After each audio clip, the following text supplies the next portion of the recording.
to Janette's TV podcast, the top show for savvy women 40 plus living life their way. I'm your host, Janette Burke.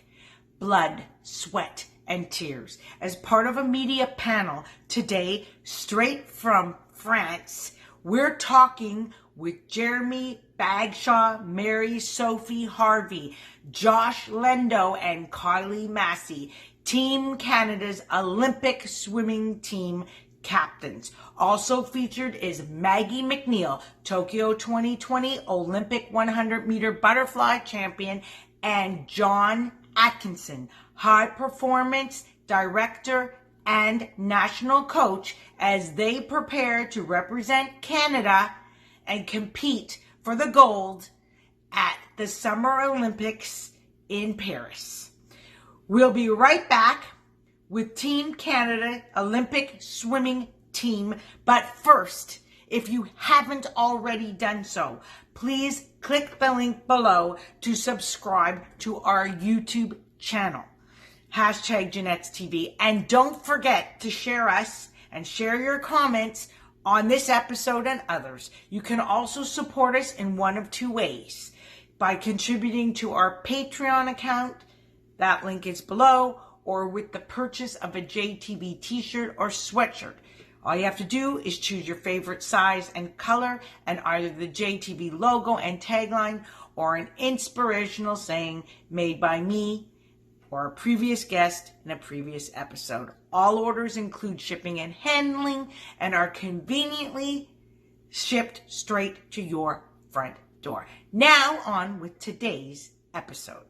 We're contacting you from Caen, France, where we're here in Normandy for our staging camp. So tonight we have with us a three-time Olympic medalist and 100 butterfly Olympic champion, Maggie Mac Neil. We have a Pan Am and Commonwealth Games medalist, but our 32-year-old Olympic rookie, Jeremy Bagshaw, one of our team captains, aussi un Olympien de Tokyo, 3 fois championne des Jeux de Pan Am et multiple médaillée des championnats du monde, Mary-Sophies Harvey. Aussi le championnat de Commonwealth Games champion and world medalist. Also a Tokyo 2020 Olympian, Josh Lendo.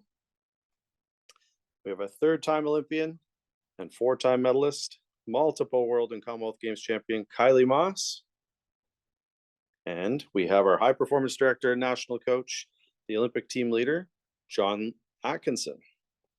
So we'll begin with a short statement from John, and then we'll open up for questions. So I'll ask you to raise your hand or comment in the chat. And when I call your name, let us know who your question is directed to. So we'll start with John with his opening comments. Okay, firstly, thank you everybody for dialing in. It's fantastic for our team and for our athletes to have so many interested people from Canada in the media for what our team are doing here in Caen, Normandy. We're delighted to be back here for our Olympic staging camp. Some of the team were here in 2022 before we went over to the Commonwealth Games in Birmingham in England. And one of the key things of why Caen, when we visited different training venues around France, the history and the welcome for the nation of Canada here was very, very strong.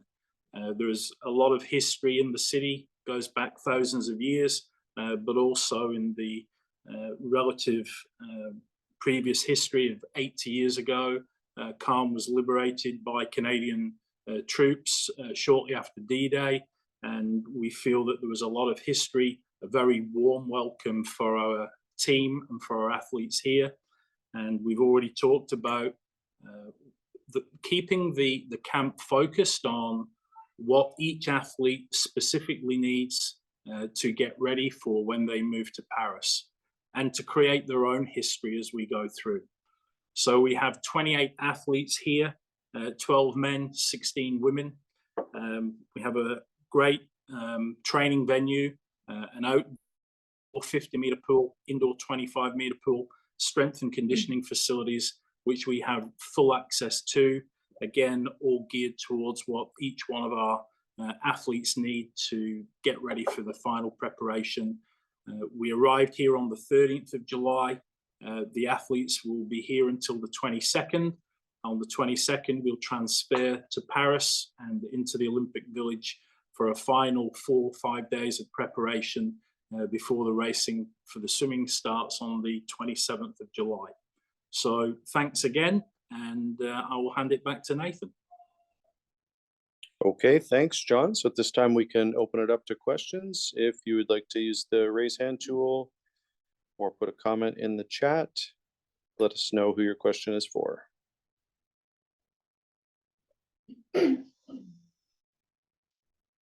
Grant Robertson. Great, thank you. I wanted to ask 2 quick questions. For the swimmers, with Paris so close now, what's the mood like? Heading into Paris, particularly having everybody there in one place at staging camp. It's really exciting. I think any lead up into an Olympic Games is an incredible moment to be a part of, and to have just come together and reunite with the whole national team. It's really special, and to just be able to work together over the next several days and continue our prep. It's just a great atmosphere to be in.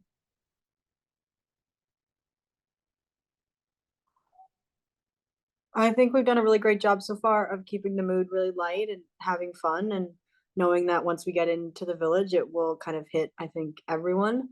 But definitely just enjoying the atmosphere and bringing the newbies onto the team. And have a really great group here, and everyone's fitting in really well and adapting to the culture that we've set precedently. Okay, Donna Spencer.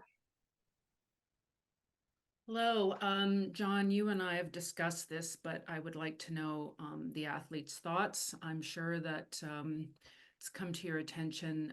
It's been in the news that Chinese swimmers tested positive for banned substances ahead of Tokyo, and some of those swimmers will be competing again in Paris. Mary-Sophie, since you swam the heats of the 4x200 back in Tokyo, I guess, how does that make you feel? I mean, I trust the process. I mean, there's what we can do. We can control the uncontrollable. So I know we are going to do our best in what we have, our relay. I trust our girls, and I think we're going to give it our all. And that's the only thing we can focus on. How much faith or trust do you have that the pool will be a level playing field in Paris? I want to have my full trust. I mean, the only thing I can control is my swimming, and that's the only thing I can focus on. And I know the girls around me are all focused, and we're all ready to go. So that's the most we can do. Thank you. Thank you. Okay, Matthew DeGeorge.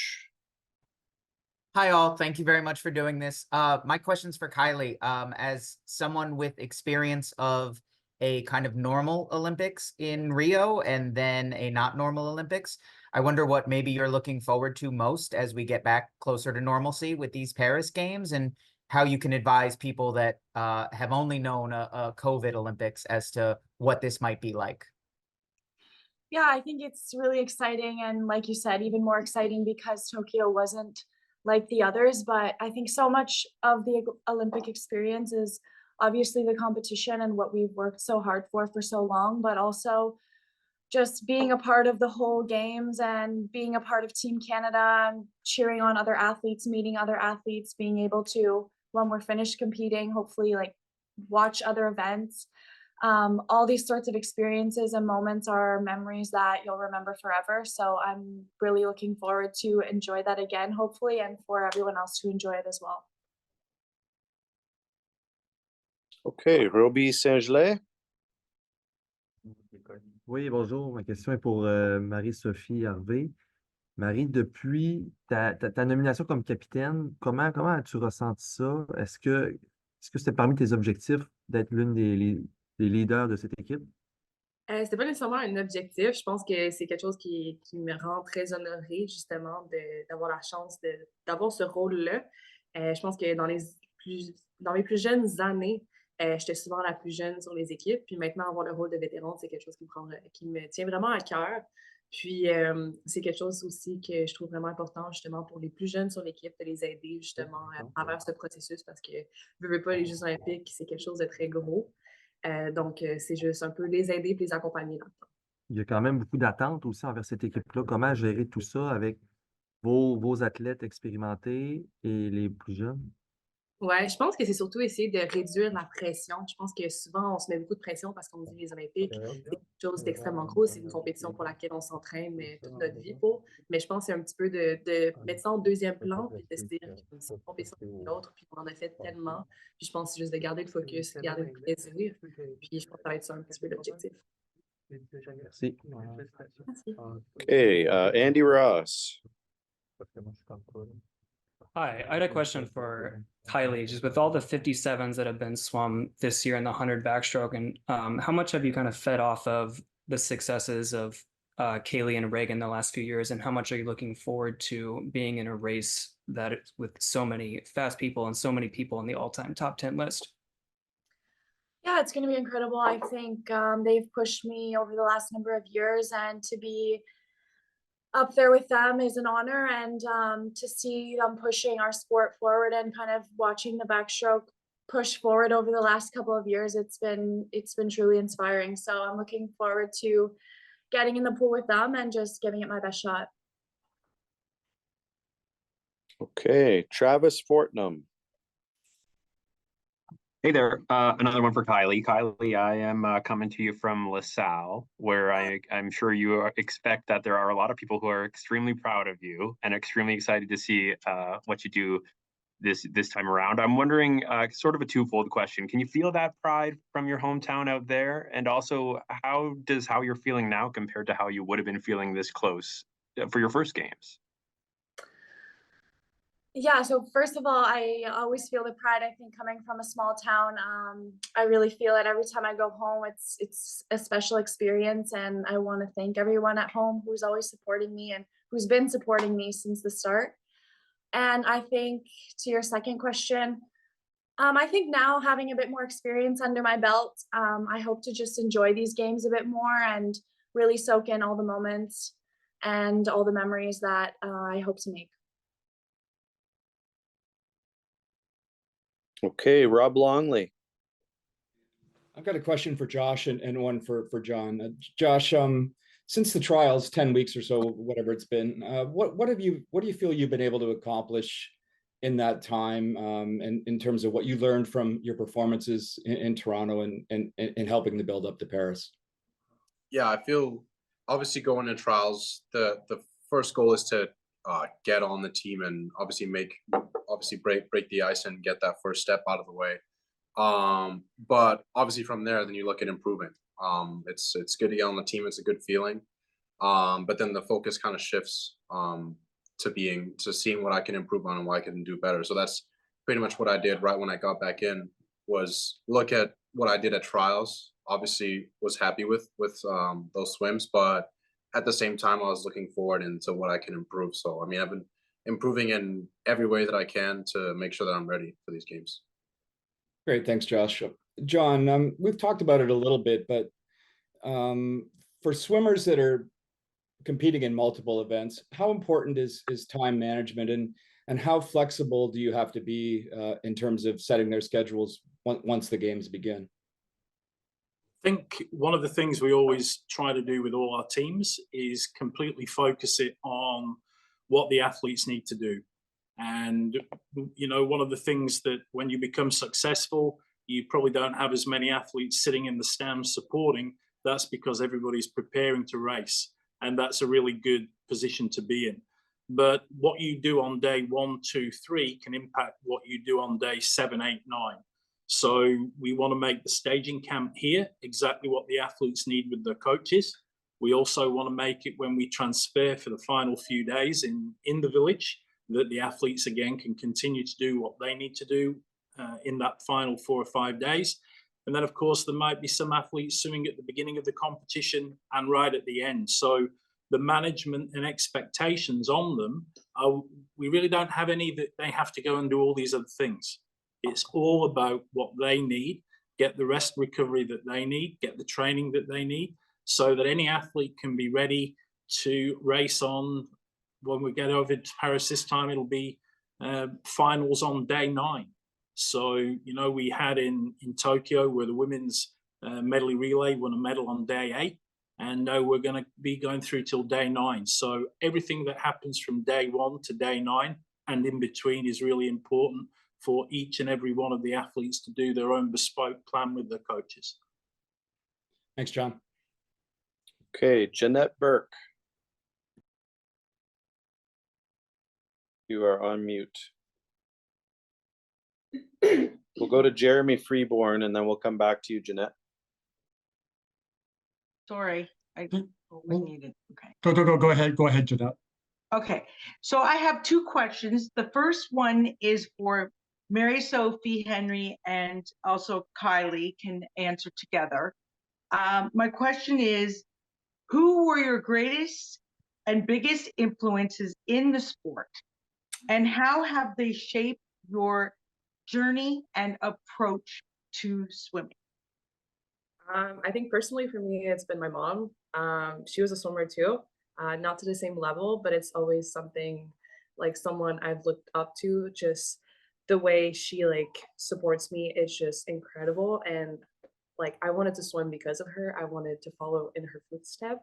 And I think just having that bond together that we both swam and I had the chance to like achieve the dreams that she had, I think it's something really special for us to have. And yeah, someone that I've always looked up to. So.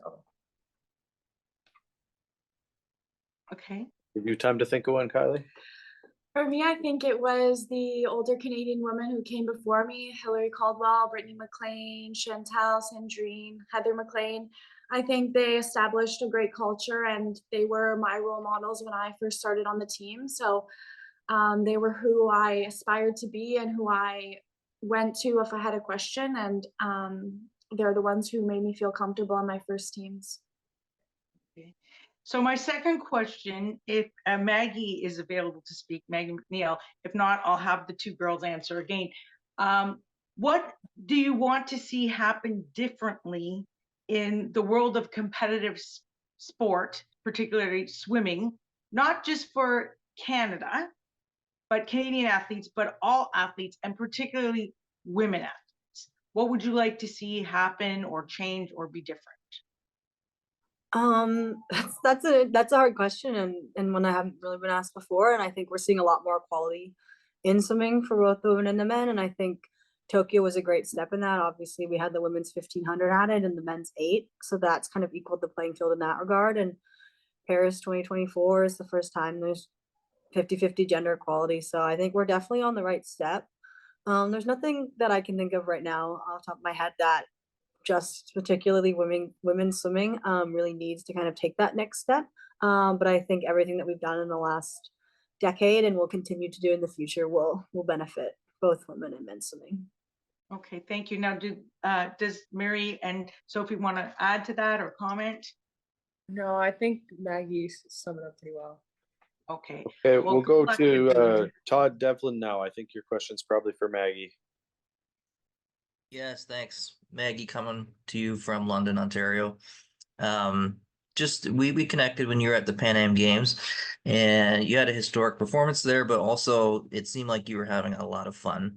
I'm wondering, you know, after taking a bit of a step back the year prior, I'm wondering what that sort of headspace is like. Are you kind of continuing that heading into the Paris Games? And what are you kind of, besides defending your title at the games, what are you really hoping to get out of this from just from an overall experience? Yeah, for sure. Pan Am's was such a fun experience. Normally the A team doesn't get to go, so if you elected to, you got to, and it was such a fun meet to race different people, go to a different country, just get back racing. And for us, normally our championship meets fall in the summer, so it was a really unique experience, kind of getting back in training early fall and being able to put up some pretty strong performances. And across the board, I think we were pretty good as a whole, I would say. And just about having fun, like you said, and we were always laughing in the ready room and we had a great time. So I want to carry that mindset into Paris. Obviously expectations and the Olympics as a name in general kind of carry a different weight to it. but I think I've always swum my best when I'm not super focused on the outcome and enjoying myself and enjoying the process. And I'm really excited to have a first real Olympic experience. So just trying to keep everything in perspective and not be like, oh, this I don't achieve this goal that I set for myself. It's the be all end all, but just enjoy everything and take it all in. Great, thank you. Thanks. Okay, Jeremy. Thank you so much for setting this up, everyone. I just have two quick questions, one for Kylie and one for Maggie. Maggie, we know about your great success in the butterfly in the last Olympic Games, but in the last Pan American Games, we saw you have really good success at the freestyle level. Maybe how much confidence did you get in the freestyle level heading into this year's Olympics? Yeah, definitely a lot of confidence. I know I have been primarily known as a butterflyer internationally, so I'm really excited to take my first stab at swimming another event individually at this Olympics. And I'd never raced anything other than fly on even junior teams, so I'm really excited to see what I can do. And I think going into a race that isn't really pressure focused or just so I can have fun and kind of focus on that mindset that I kind of just talked about, I'm hoping for a really good result, and hopefully the relay split that I'll put up at the beginning of the meet will give me even more confidence to do that. Terrific. And one more question for Kylie. No Canadian woman has ever won an Olympic medal at 3 straight Olympic Games in swimming. This is what you have the opportunity of doing this time round. How confident are you with your overall skill set at this time? Yeah, that's obviously an incredible feat, and something that I would dream to do and aspire to do. But I'm just right now focusing on my preparation, and it's going well. And I'm looking forward to just giving it my best shot and seeing whatever that is. Hey, terrific. All the best and the congratulations to all of you. So Thank you. terrific. Okay, Benedict Rhodes. Questions for John Atkinson. John, you've been a coach with this team for a long time. You've been involved in this program for a long time. How have you seen the program evolve over the years, and what have been some of the catalysts maybe for such high expectations, I guess, going into these games compared to maybe previous Olympics? Yeah, I think I kind of started at the beginning of 2013. So I'm in my 12th year working with Swimming Canada and working with the coaches and with the athletes. And I talked about this, I think, on a couple of occasions before. I think one of the big things that happened to sport, Olympic sport in Canada, was the Pan Am Games in Toronto. I think the building of TPAS for the 2015 Games was a real catalyst. And I can remember going into those games and the team did really, really well and beat the US in some relays. And it really gave the team, I think, at that point, the belief that they can win. It gave the athletes that strong belief that they could go forwards from those Pan Am Games and compete in Rio. And what they have all really achieved since then is remarkable as a group of athletes who represent Canada at the highest levels. I think the way that they continue to move forwards as athletes, strive to be better each time that they go forwards, is testament to them, testament to the coaches. But for the big picture thing, hosting Pan Am Games, having a facility such as TPAS that was built, that's continued to be used right through to this day, was a real massive step for the Olympic swimming program in Canada. Thank you, and good luck to everyone in Paris. Thank you. Okay, Richard Boutin. Oui, oui, question pour Marie-Sophie. Marie-Sophie, vous allez tu vas être en action dès le premier jour dans le brisé Ouais. à Atlas. Ça ajoute-tu un petit stress? Ça vient vite là, avec le relais, une belle épreuve. Ouais, je pense que c'est plus l'excitation, surtout que j'ai la chance justement d'avoir un relais la première journée. Puis je pense qu'un relais, on a un petit peu moins de stress parce que c'est pas nécessairement juste nous qui va être dans la piscine. Je pense qu'on a encore plus un sentiment de fierté de représenter le Canada et être avec les filles. Je suis totalement en confiance avec les filles. Puis je pense que ça va vraiment bien lancer le bal pour la première journée. Ton rôle, es-tu décidé? Comment ça va se passer? En termes de plan, pour l'instant, c'est sûr qu'on garde nos cartes pour les finales, mais c'est sûr que sachant que j'ai décidé d'enlever le 100 mètres papillon pour me concentrer pour le relais, je vais faire partie du relais le matin, mais je dirais que ça augure bien. Pas été trop difficile d'enlever le sang flair? C'est sûr que, tu sais, veux pas, je vais pas mentir que c'est un petit peu crève-cœur du sens que ça a été ma première épreuve que je me suis qualifiée, mais je dirais que le 100 mètres papillon, c'est encore une épreuve bonus, donc je savais que ça allait être une possibilité. Mon focus reste le 200 mètres libre, puis j'avais vraiment le goût de faire partie du 4x100 mètres libre puis de donner mon 100% pour l'équipe. Fait que oui, c'était un crève-cœur, mais en même temps, c'était une décision réfléchie, puis une décision pensée, puis une bonne décision. OK, Simon Drouin. Ouais, ben pour Marie-Sophie, une question. T'es capitaine, est-ce qu'il y a eu des activités spéciales pour, je sais pas, tu sais, depuis que vous êtes arrivés tous ensemble en France? Oui, c'est sûr que en ce moment, on travaille, ben, j'étais avec les 4 capitaines ici, mais dans le fond, je pense que c'est plus important aussi comme rôle de justement détendre l'atmosphère en organisant des activités le soir, des jeux ou quoi que ce soit, justement pour rendre l'équipe plus unifiée. Je pense qu'on a beaucoup de personnes qui sont première équipe, leurs premiers Jeux olympiques. Fait que je pense que c'est juste de faire en sorte que cette équipe-ci, ce soit une petite famille, puis qu'on soit prêt, puis qu'on s'encourage l'un l'autre rendu au jeu. I have a question for John as well. John, what benchmarks or goals has the team set for themselves going into the Paris Olympics?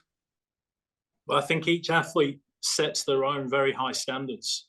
And, you know, with such a dedicated group of athletes who are all striving to be the best they can be at the Olympic level, it kind of takes away the need for us to say, this is what you're going to achieve, because each athlete has their own goals that they will strive to attain.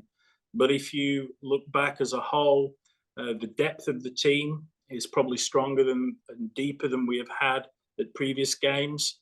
We have a number of athletes that know why they're here and know why they're coming away on this Olympic team to represent Canada. We had 6 medals in Rio, 6 medals in Tokyo. And I think anything around that level is where we have to strive to be going into these games in Paris. And of course, the task is to convert those opportunities into medals. And that's something that each athlete will work on with their coach, with their plans as we go forward from here. Thank you. Okay, Cleve, I think maybe you were having some computer issues. Are you able to ask your question now?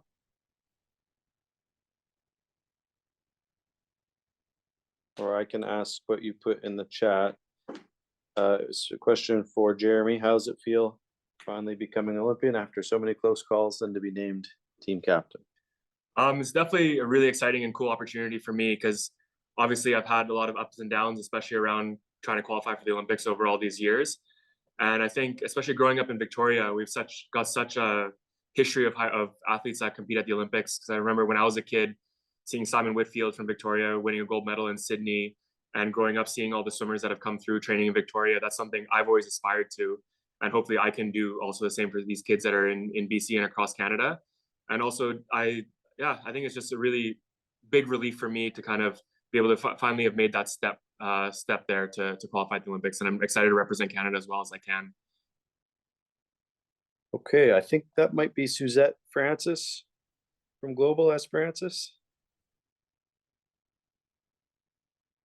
We'll go to Brittany McLean. Sorry, it is me. I'm having issues unmuting over here. I just got a quick one from Maggie. Last time around, you kind of gave us this wholesome moment at the games where you said you couldn't see the board. So my question is, have you gotten contact lens this time around? I actually did get Speedo to hook me up with some prescription goggles starting last summer, and they have been a life changer. But I will not be competing in them. So be ready for some more wholesome moments like that, I think. Awesome. Thank you. Thank you. Okay, Brittany. Hi, friends. I don't know if you can see us, but I hope everything's going well at camp. Hi, it's so good to see you smiling.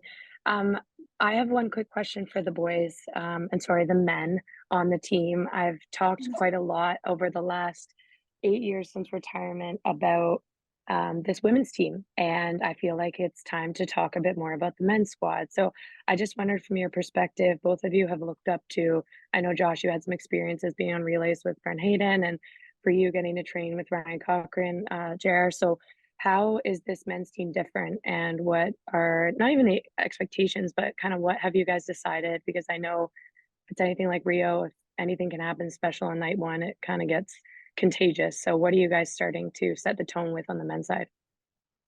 I think I'll start, but I think it's really exciting to see on the men's side, especially this is the first time we've qualified all the men's relays, I think, since 2012, which I think is a huge step forward for the men, like the Canadian men's swim team. And I think hopefully we can keep building off of that, especially in the 4x200 free, because all our relays, we've got such a big history with how well we've done in relays over all these years. And I think continuing to build from that is something that, like, I'm really excited to see moving forward. And hopefully this can be the catalyst to that, to kind of like the women's team had in 2016 for the men's team to have here as well, to kind of build off of that.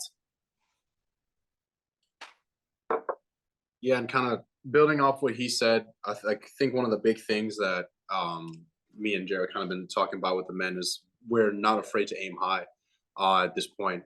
We've seen the success of the women, and obviously we want to get to that point. We want to be able to, win medals and be in finals and be in the challenge in races. And yeah, I think we just want to keep building. We're not gonna set our goals low. We're setting our goals high, and it's good to see that the whole team is coming together and having that belief that that obviously we belong and that we can compete at the highest level. And I think it's good for even the new guys coming on the team to see that and just to have that confidence. I think that's really big for the men's team and the men's side. And like you said, opening night of the games, obviously, if you do something special there, that's just going to carry out the rest of the game. So that's the goal. That's the goal of us. Amazing. Well, I look forward to chatting all about the men's team. Very, very quickly, Mary-Sophie, I wanted to know if you're able to provide any insight into your process to decide on your individual event change on night one, or if you're keeping that to yourself, that's totally okay too. I was just curious as to how you made that switch from the fly to the freestyle. Yeah, I mean, the 100 fly was all like, it was fun. But obviously it's still like a bonus event. I don't really train for it. I know going forward, I might focus a little bit more on it. But for me, it was like kind of a no-brainer. Yes, it was hard to say no and like scratch that event, but also like I really wanted to focus on the 4x1 and like be in the best position to help the girls out for the relay. I think we can do something really good on day one, and I really wanted to be a part of it and give my full 100% with the girls. Okay, we've got about maybe 5-10 minutes left. I think Dustin Kaufman, you're the last hand up who hasn't had a question, and then if time, we can do a couple of second questions for the folks who put their hands back up. Thank you. This question is for Kylie. Can you speak to what the experience has been like for you serving as a team captain? Yeah, it's an incredible honor. I feel like this is even more special than years prior, because before we had more of a leadership squad, but this year it was voted by our peers and by our teammates. So I feel that it weighs a bit more, and I feel really privileged to have them see me in this role and to just be able to support them as best we can through the games and leading up to the games and after the games as well. So thank you. Okay, well, Grant, we started with you. Let's go back around to you. Great, thank you. One quick one for Josh, and then John, I'm going to come back to you with a quick follow-up on Donna's question. Josh, you're going to see Caleb a few times in Paris. I'm wondering, have you guys had a chance to talk much about that? And given both your personalities, do you guys ever get into trash talking each other a bit? Yeah, maybe a little bit, but not as much as the other guys, because it'll probably get too like real. Because we're both competitive. But yeah, there's definitely a little bit of trash talk. That's just that's just how it is. But yeah, I mean it'll be like practice. I've raced him a bunch of times. Obviously, I train with him all the time, and we always match up. So I'm super excited for that, and I'm just excited for the race, honestly. Great, thank you. And John, just to follow up to the question on China, at your level, how confident or concerned are you that this has been handled appropriately, and not going to, hang over the Olympics in any way, given what's transpired? Yeah, I have a few thoughts on this. First off, we have great athletes in Canada that deserve a level playing field. And that goes without doubt. And there are other athletes all around the world that deserve the level playing field as well. They commit their lives to performing to their very best. And we all have to do our utmost to make sure that that's maintained when they compete at the Olympic Games or World Championships or whatever championships it might be. I know that certain bodies have done reviews. Did they follow the process? Well, following process is one thing. The question that I might put back out there is the process right? I think that's a very different question as to whether the process was followed. And I think when we get around to what happens post-Paris, because nothing that I say now will impact anything that happens in Paris. What was done in the lead up to Tokyo is done, and what's been done in the lead up to Paris has been done. But I think that post-Paris, you have to look, is the process right? It's no good saying we followed the process if the process is flawed.